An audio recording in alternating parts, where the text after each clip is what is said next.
دا اوس مې یو ملګري یوه ویډیو راولګله چېرته د مونږ په پښتونخوا کې یو سړي یو ظالم خپله لور ژوندې ښخه کړې ده. یعنی هغه 1500 کاله مخکې چې کم جهل وو هغه اوس هم ژوندی دی، هغه اوس هم پروت دی.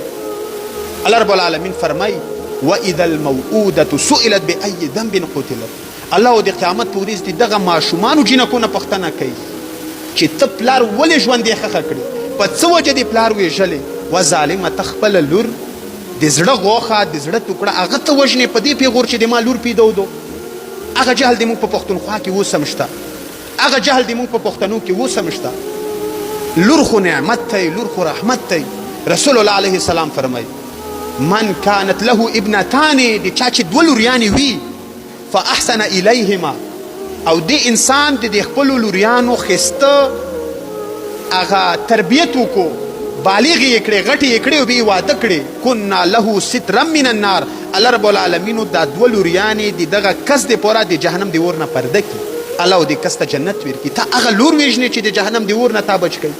رسول الله علیه السلام فرمایي لا تکرهوا البنات، تاسې خپلې لوریانې بدې مه ګڼو چې وشي، ځکه چې په لور کې مینه ډېره ده، محبت پکې ډېر دی.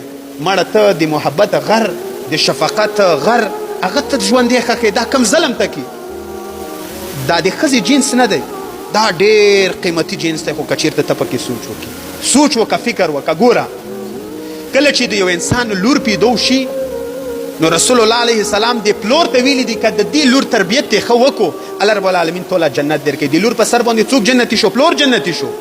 خو دغه لور چې کله هغه د نکاح عمر ته راورسېده او یو کس سره نکاح وتړله، د دغې لور د وجې، د دې جینۍ د وجې د هغه میړه ایمان مکمل شو. رسول الله علیه السلام فرمایي د نکاح سره ایمان مکمل کیږي، د دې ښځې د وجې د یو سړي ایمان مکمل شو. خو بیا هم دغه ښځه کسه چې د دې کله بچي وشي، رسول الله هغه بچو ته ویلي چې د دې ښځې خدمت کوو، د دې په خدمت کې تاسو له الله جنت درکوي. د یوې ښځې د وجې څو کسان جنتي شول، د څو کسانو ایمان مکمل شو. پلار ته الله ویلي د خدمت یې وکړه، الله تعالی جنت درکوي.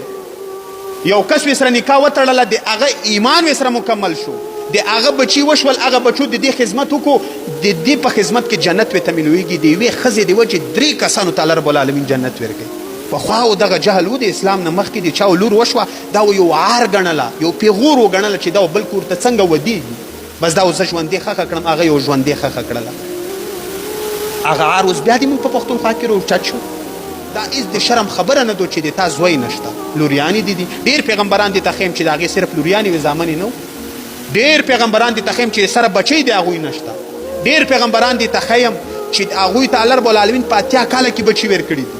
نو که د شرم خبره وای پیغمبران الله ته نږدې نه دي، ولې الله رب العالمین په پیغمبرانو دغه امتحان کوي چې چاله سره بچي نه ورکوي، چاله صرف لوریانې ورکوي او چاته په 80 کاله کې بچي ورکوي. نو خیر که د تا صرف لوریانې دي شکر پې وباسه، که د تا صرف بچي دي شکر پې وباسه، او که یو شی دې هم نشته شکر پې وباسه د الله په هر حال باندې. دومره د فتنو وخت شکر وباسه چې د تا نه یو خر نه دی شوی، یو سپی دې نه دی شوی. ته دومره بې غیرته یې چې لور ښخې، یعنی ته دومره بدعمله یې، دومره بې ایمانه یې چې ته خپله لور ښخې. نو شکر وباسه چې لور دې نه شوې دو، چې چېته خر خنزیر دې نه دی شوی. په معاشره کې یو مشهور وی، او د دې لور سره ته بیا په کومو سترګو میلاویږي. خو ژوندې دی، دا وغټېږي، د هغې واده کېږي، بچي یو کېږي. ایا تا له بیا ژوند خوند درکوي چې ته د خپلې لور ته وکسې چې دا د ما هغه لور ده چې ما ژوندې ښخه کړې ده؟